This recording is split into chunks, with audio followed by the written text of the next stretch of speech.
On pense tout savoir sur le lait, n'est-ce pas? Eh bien, détrompez-vous.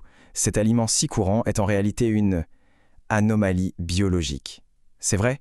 Derrière ce simple liquide blanc se cache une histoire évolutive absolument fascinante et on va la décortiquer aujourd'hui.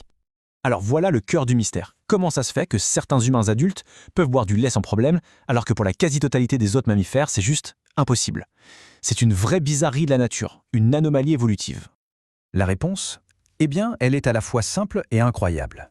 C'est un code de triche biologique.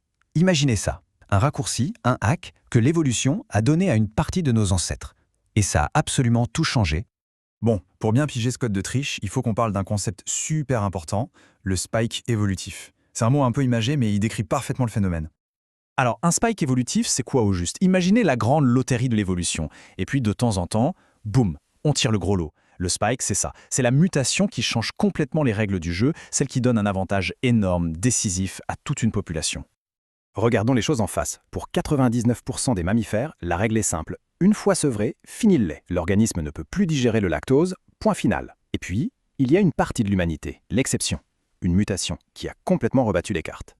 Et là, si on emprunte un terme au jeu vidéo, on peut carrément dire que cette mutation a rendu certaines populations humaines surpuissantes, overpowered comme on dit. Pensez-y, elles avaient débloqué l'accès à une source de nourriture exclusive, une ressource que les autres ne pouvaient tout simplement pas toucher. Ok, surpuissante, c'est bien beau, mais pourquoi? En quoi c'était si puissant que ça de pouvoir boire du lait?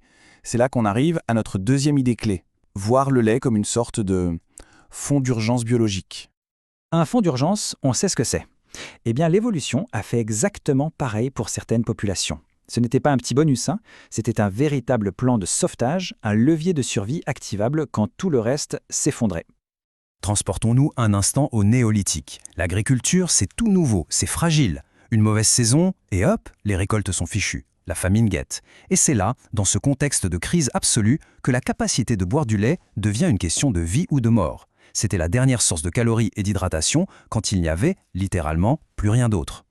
Donc c'est ça le point le plus important à retenir.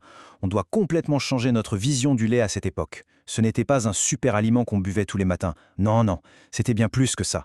C'était une assurance vie. Le plan B ultime quand le plan A, l'agriculture, partait en fumée.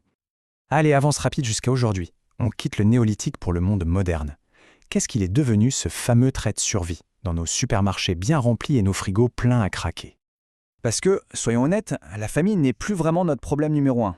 Du coup, ce code de triche évolutif, il sert à quoi maintenant? Eh bien, son rôle est devenu beaucoup plus complexe, voire un peu ambigu. Regardons un peu ce tableau. Le lait entier, l'original, est plein d'eau et assez peu dense en calories. Mais regardez ses dérivés modernes, le fromage, et ne parlons pas du beurre. Ce sont de vraies bombes caloriques. En fait, en transformant le lait, on a fait chuter la teneur en eau et la densité d'énergie a juste explosé. Et c'est exactement ça, le piège des calories du monde moderne.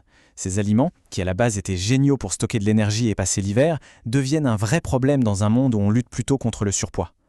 Le levier de survie de nos ancêtres s'est en quelque sorte retourné contre nous. Alors, si on devait résumer toute cette histoire folle, comment on pourrait faire? Au fond, tout nous ramène à cette idée de départ. Un code de triche génétique. Pouvoir digérer le lait à l'âge adulte, ce n'est absolument pas une obligation biologique. C'est l'exception. C'est une adaptation ultra spécifique, un cheat code qui a permis à certains de nos ancêtres de pirater le système, de transformer une crise mortelle en une opportunité de survie. On pourrait dire que c'est le triomphe de l'adaptation sur la biologie standard. Ça montre bien que l'évolution humaine, ce n'est pas du tout une belle ligne droite bien propre. C'est plutôt un chemin chaotique fait d'ajustements, de coups de chance et de mutations absolument géniales comme celle-ci. Et tout ça, ça nous laisse avec une question vertigineuse, non? Si cette capacité incroyable est cachée dans notre génome, quels autres codes de triche évolutifs, quelles autres super capacités sont encore endormies quelque part dans notre ADN? Franchement, la question reste entière.